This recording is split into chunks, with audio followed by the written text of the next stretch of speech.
तो अब हम बैंक रिकंसिलिएशन स्टेटमेंट का फर्स्ट प्रैक्टिकल क्वेश्चन डिस्कस कर लेते हैं। स्टेटमेंट्स को स्टडी कर लेते हैं। रिमझिम लिमिटेड का करंट अकाउंट है स्टेट बैंक ऑफ इंडिया में। 31 मार्च 2017 को bank column of cash book showed debit balance of 1,54,300। तो कैश बुक की बैंक कॉलम के अकॉर्डिंग हमारे पास डेबिट बैलेंस है कितना, 1,54,300। तो हम क्या करते हैं, जो बैंक रिकंसिलिएशन स्टेटमेंट हमको रेडी करनी है, सबसे पहले उसका फॉर्मेट रेडी कर लेते हैं। फॉर्मेट में हमें ये डेट ऊपर मेंशन करनी होती, जिस डेट पे हम बीआरएस रेडी करते हैं वो डेट हम एज इट इज मेंशन करते हैं, प्लस आइटम्स माइनस आइटम्स। तो हमारे पास क्योंकि कैश बुक के बैंक कॉलम का डेबिट बैलेंस है तो आप यहां पर लिख लीजिए debit balance as per cash book कितना है, ये 1,54,300। तो मैंने यहां पर अमाउंट मेंशन कर दिया है। इसके बाद हम देखते हैं फर्स्ट इक्वेशन के अंदर वो क्या कह रहा है। कह रहा है कि check deposited but not yet credited bye the bank. मैंने बैंक में चेक डिपॉजिट कराए थे कितने के, 75,450। तो मैंने क्या किया होगा, जिस दिन चेक बैंक में डिपॉजिट कराए होंगे मुझे लगा था कि अमाउंट मेरे अकाउंट में आ जाएगा, पर वो अमाउंट मेरे अकाउंट में नहीं आया। हुआ क्या होगा, ध्यान से देखिए। मैंने जिस दिन बैंक में चेक भेजे थे उस दिन मैंने अपनी कैश बुक में एंट्री कर दी होगी।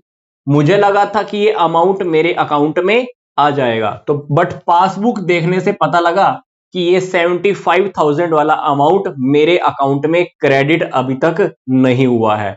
तो जैसे ही मैंने कैश बुक और पासबुक की मैचिंग की तो मुझे उसके बाद बीआरएस के अंदर जाकर इसको करेक्ट करना था। तो मैं क्या करूंगा, 75,450 के अमाउंट को माइनस आइटम्स में लिख दूंगा और इसके सामने उस ट्रांजैक्शन का नेम लिख दूंगा। ट्रांजैक्शन का नेम क्या था, checks deposited but not yet credited. तो ये अमाउंट मैं क्या कर दूंगा, यहां पर माइनस कर दूंगा।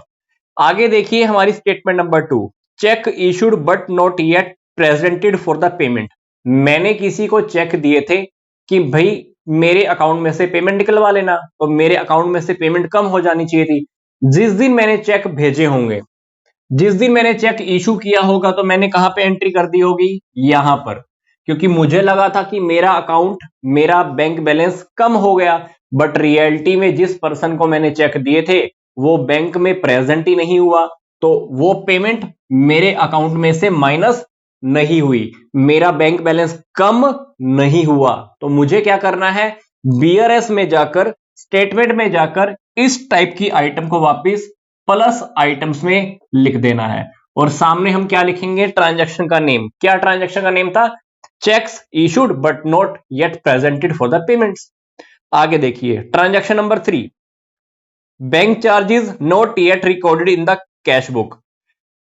बैंक की पासबुक देखा होगा, मैंने बैंक की पासबुक देखी तो मुझे क्या पता लगा कि यहां पर 1135 के बैंक के चार्जेस हैं, बट ये चार्जेस मैंने कैश बुक में से माइनस नहीं किए हुए थे। तो अभी कैश बुक और पासबुक तो बंद हो चुके हैं, तो कैश बुक और पासबुक की जब मैचिंग कर रहे हैं तब पता क्या लगा कि यहां पर तो बैंक ने चार्जेस लिखे हुए हैं, तो वो चार्जेस मुझे यहां पर लिख लेने चाहिए थे अगर पहले पता लग जाता, पर पहले तो पता नहीं लगा। तो बीआरएस जिस दिन रेडी कर रहे हैं मुझे तब पता लगा, तो मैं क्या करूंगा, इस अमाउंट को यहां पर माइनस आइटम में लिख दूंगा और यहां पर सामने ट्रांजैक्शन का नेम क्या लिखूंगा, बैंक चार्जेस। आगे देखिए, cheque received by the bank directly from our trade debtors.